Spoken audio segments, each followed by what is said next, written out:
So my people, wanna meet the lady wey be say na made that billionaire, the oga patapata, the CEO of a television station, wey be say he died few days ago for here, few days to his birthday. Now the lady now una dey see so. With Lady T. Hi everyone, welcome back to this YouTube channel, True Drinks with Lady T. Is your sister, your friend, is your girl. If this is your first time you just get post for YouTube, you just come across this our channel, please consider to hit the subscribe button, click on the notification bell so you will know anytime I put video. Yeah, thank you so much for coming around again and God bless you. For this our channel, now to read up the talk and now pidgin English will take the knock our to read for you. We're not just here to talk, but if you share this video together, I believe we're gonna save someone today. So my people, wanna meet the lady wey be say na made that billionaire, the oga patapata, the CEO of a television station, wey be say he died few days ago for here, few days to his birthday. Now the lady now una dey see so, and wetin make her kill am, wetin happen that very day, she dey here to narrate am. This lady, her name na Chidinma, and she be student of university. Wetin come happen that very day? For people wey be say una never hear the tori, una just dey watch this video for the first time, una no know how the tori take start. This story be say this oga patapata one dey see for here so, na him be the CEO of one television station. They say na billionaire, he get money well. So this man, few days ago, they come dey find am. They find am follow everywhere, they not see am, he not come work, he not call his wife, he not call his mama, because he get wife. His wife dey for Abuja with the children. His wife na very beautiful woman, and the wife money is still there for his hand, because as we tell here now, they say his wife na the oga too for NNPC, the director for NNPC. Una understand now? So as they come dey find out, they not hear from her, they not see her for anywhere, before they come discover say they see his body for one Lekki apartment wey be say they don shukushuku in neck. But according to them, they say na one lady na shukushuku am. But how this lady come take get power take shukushuku this man? Because this man, they say na bossa, he dey physical okay. How e be say one lady like that go just fit kolobi and just shukushuku am like that? Na be the question wey some of his friends and people wey sabi this man well come dey ask. But right now, they don grab this lady wey be say he do the thing. But before I go allow una more and listen to this lady, because I can't get to notice say this lady her name na Chidinma. If you guys can remember, one lady when see shukushuku one bros that time when the brother die, when they say the brother carry am go house, the brother want try to use force say jogodo her, she no gree, her power come overpower the brother power. This thing omila wey the guy wan use for am, she can't use the omila for the guy. When I remember say that lady, she be copper too, and her name na still Chidinma, and this one na her name na still Chidinma. So e be like say Chidinma people, I dey cut out for now. E be like say una strong well and una still get mind well. When I listen to her, then we will come back. He locked the door. I didn't know where he kept the key. So when I get to the door, he would draw me back, and that was what happened. Okay, based on the police report now, they said you allegedly stabbed him on 3 separate occasions. So what prompted you to do so? And 3 times. 3 times, yes. What prompted you to do so? The first one was both. The first one was twice. The stance. The first one on the neck side. That was the first one. And then when I stabbed him the first one twice, I threw the knife on the bed. Then he was going for it while I went for it. So while I laid on the bed, that's when he came on me to hold the knife, and that's when I managed to stab him with the knife. And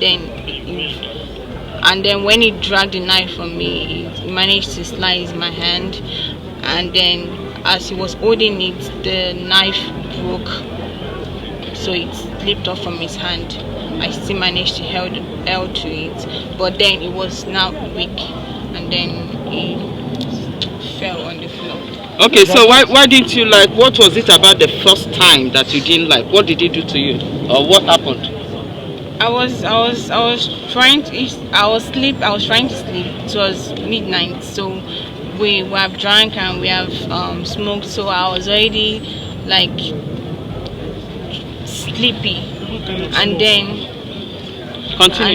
I was already sleepy, and then when it came onto me, I was resisting. That was what happened. It was violent about it. Okay, what kind of smoke? You mentioned smoke 2 times. What did you guys smoke? It was SK Loud. That was it. SK and Loud. Now, so how were you now arrested? Can you narrate that incident? Because for a while they've been looking for you. How were you arrested? They came to my house, and that's how I was captured. Okay, do you live with your parents? Yeah. Where? No, like Meiji Yaba. Okay, how long have you known this guy and how did you meet him? I've known him for 4 months, 5 months. I met him through friend. A friend introduced him to you? Yeah. Okay, so how regular do you people see? Not too regular. Not too regular. And you were saying he was coming for you. You understand? That's not my and you were tired.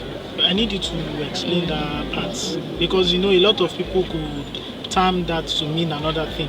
When you were saying you were tired, he was coming for you, what do you mean exactly? I was tired. I already drank. I already smoked, so I was feeling sleepy to sleep at that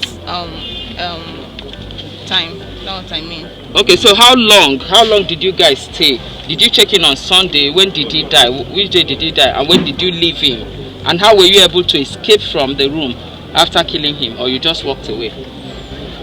Well, while he was lying there, I changed and then I left the room. I looked for the key for where he ate it, and I left the room.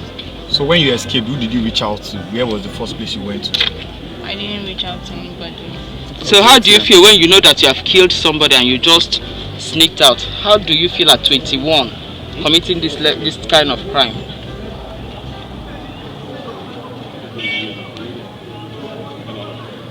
I didn't feel good. What did you do with the ATM letter?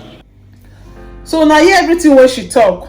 She say they don take gbanya, they don take this, take that, so they no know wetin they come dey do again. They come begin dey argue whether na jogodo they come dey argue for. Me I no come know wetin they come dey argue for. He say na so the key, he carry key go hide.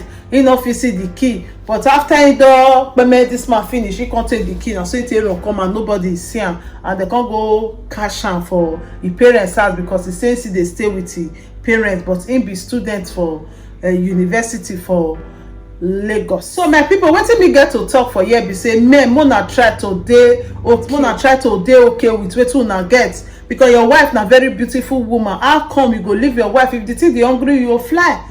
Play dey there, money dey now, wey be say you just fly, or you tell your wife to fly down. Una do the thing, you clean your mouth. You see wahala now. This small pikin, this pikin sef, e even too small. You understand? For you to just say you wan carry, I know say na students, all of them dey hustle sometimes, but you see they say if money no finish man and woman, na go finish man. According to this lady, say na 3 to few months na they just say no, and no be say they dey see body like that. Maybe na when e go just see need down, e go call am, e go still come. But both of them, they gbanya pikin wey papa send go school. Una see wetin dey happen now no be school matter we dey talk now. So they talk now, so this lady now they kind of go kiri. You understand wetin we dey try talk? So students abeg, una see dey put eye for una school, una dey put eye for book well, una no dey follow sugar daddy, because una no know wetin happen. Na only God na know wetin happen that very day. According to this lady now, he say he wan try to, after they don gbanya finish, the guy wan try to jump because say he don tire, he no fit. I no know wetin come bring argument to wetin they come dey drag o. Na only God na come know, not dey there, because the man now he not dey alive to take talk wetin really happen at that moment. But na wetin she dey talk right now na be this. So they come dey drag. I no know how come knife come take come about for them. So wetin me wan try to talk now be say, may also una be careful. No be say una just see small pikin, una just like to dey jump. All this our male of nowadays, if they see single mother wey be say na their age mate like that, they no dey gree waka go. Dem dey first small happen wey be say the thing still e reach to born this pikin na if we say make we talk am. But anyway, e don happen, I think this one go be lesson to some men. Men please, una try, una dey stick to una wife, una dey with una wife, because if you dey with your wife now, you dey faithful. I no believe say this untimely death go come knock for your door. At least this man still get mama, the mother still dey very young, you understand? So e get as e be. Una learn from this man story, this billionaire story, Michael. Una learn from his story. As we even hear, they say this man now na Nedwoko friend.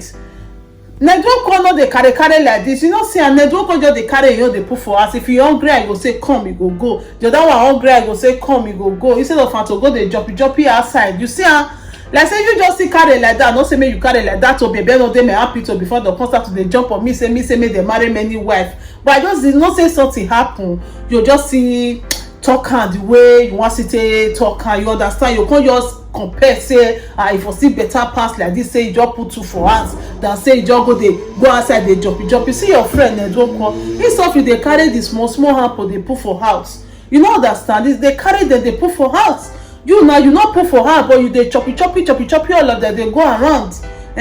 Now see wetin don happen. May your soul rest in perfect peace, and I also pray that Almighty God will give your wife and your mama the strength, and your children too the strength, make dem bear this great loss. So thank you my people. Abeg my people, una no waka pass this video, say una no share, una no give una comment down there wetin una think about this whole story, about this small girl wey dey 21 years wey be say e come go enter this one chance vehicle. So wetin una think about her? Abeg una leave una comment down there. I believe say your comment go still help other people. Thank you so much for watching. We are not just here to talk, we are here to say a story that will change life, that will touch life, that will change situation of things. I believe with this our video now, with your comment down there, all those men, all those sugar daddy wey be say that they like small pikin, that they like small nyarinya, they go learn from here. So thank you so much my lovely people. If you have not subscribed to our YouTube channel, consider to hit the subscribe button, click on the notification bell so you will know anytime we put video here. And remain your sister, your friend, your girl, your pikin,